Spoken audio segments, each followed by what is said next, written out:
By every official measure, the economy appears to be fine. Unemployment is around 4%, job growth appears to be strong on the surface, and the GDP is still growing.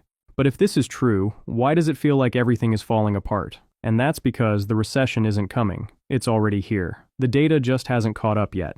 Because here's the thing about recessions, they're always declared retroactively, meaning the National Bureau of Economic Research doesn't announce we're in a recession while it's happening. They wait 6 to 18 months, gather all the data, and then tell you what you already lived through.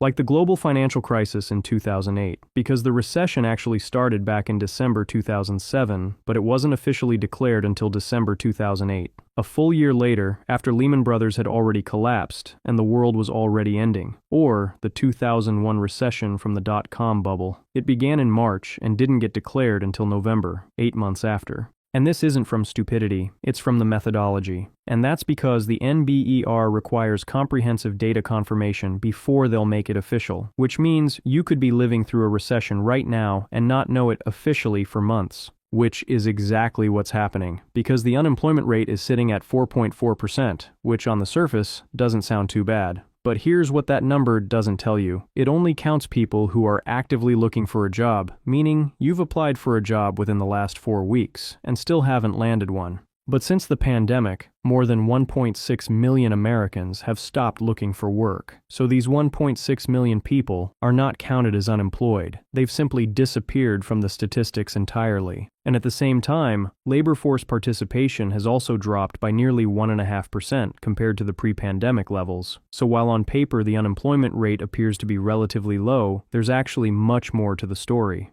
Because while the headlines are cheering a strong labor market, underneath that, there's a steady drift of people giving up. And it gets worse, because the jobs that are being created aren't the same quality as the ones being lost. Because over the past few years, there's been a quiet shift happening. Full-time jobs are disappearing, and part-time gigs are taking their place. And the way the government measures this in the labor market data is misleading.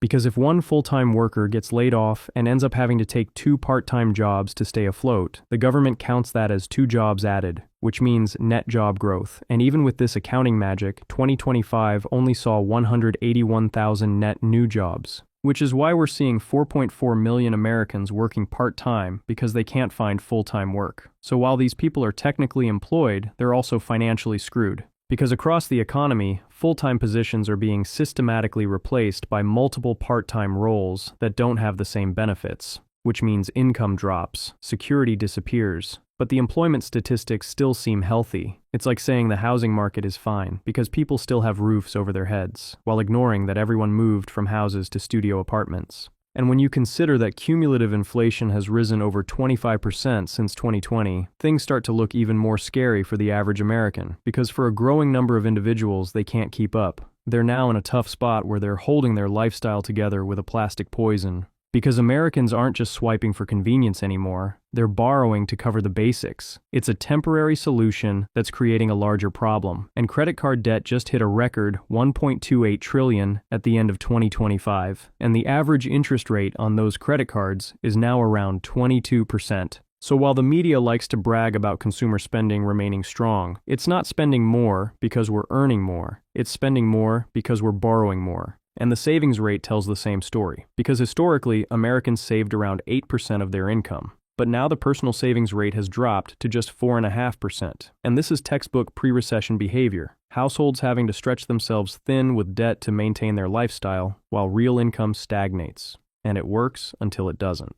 And we've seen this movie before. Because in 2007, the media cheered about strong consumer spending right before it all came crashing down. And just like in 2007, the economy right now feels like it's running on borrowed time. But here's where it gets interesting. Because the leading economic index, which is designed specifically to predict recessions, has declined for 6 consecutive months, which is the same pattern that we saw before the 2001 and 2008 recessions were officially declared. And the cracks in the economy aren't just in consumers' wallets, they're also spreading straight into the corporate world, because commercial bankruptcies have risen over 7% to over 24,000 filings, which is the highest level in over a decade. So the companies that survived on cheap financing from the pandemic era are now feeling the squeeze of economic conditions tightening. But maybe this is all just one big coincidence. Maybe each indicator is just crying wolf. But then again, maybe it isn't. Because labor force participation is falling while the quality of jobs gets worse, purchasing power is shrinking while credit use accelerates, and savings are vanishing while debt piles up. So this isn't just one metric having a bad month. This is the entire constellation of pre-recession indicators lighting up simultaneously.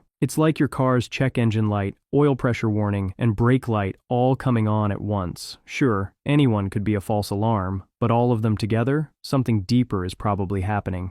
Which brings us to the million-dollar question, why do the official numbers still look healthy when the economy feels anything but? And it's because the system we use to measure the economy wasn't just created in the 1940s. It's been systematically revised to hide the cracks. Like the unemployment rate data, because the unemployment rate assumes if you work 1 hour a week, you're employed. So if you drive on DoorDash for an hour, you are tossed in the exact same employed bucket as a salaried software engineer. And then there's the GDP, which counts credit-driven spending the same as income-driven spending. These methodologies don't create an accurate picture of the economy, they create blind spots where bad data can hide.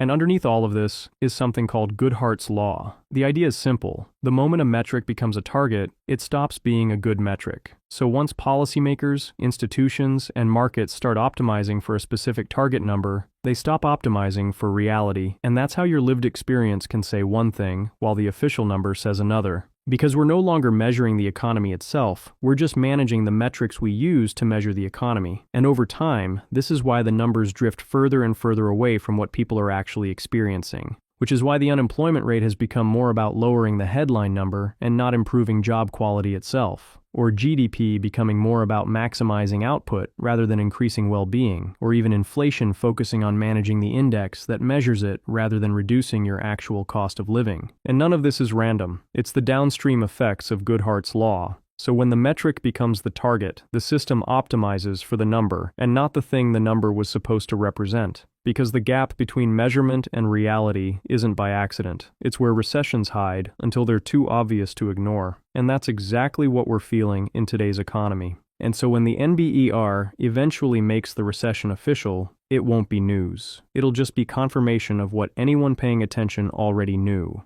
And once you see this illusion with how we measure the economy, it's hard to unsee. Because when the media celebrates job growth, ask about job quality. When they brag about wage growth, check it against inflation. When consumer spending looks strong, check the credit data.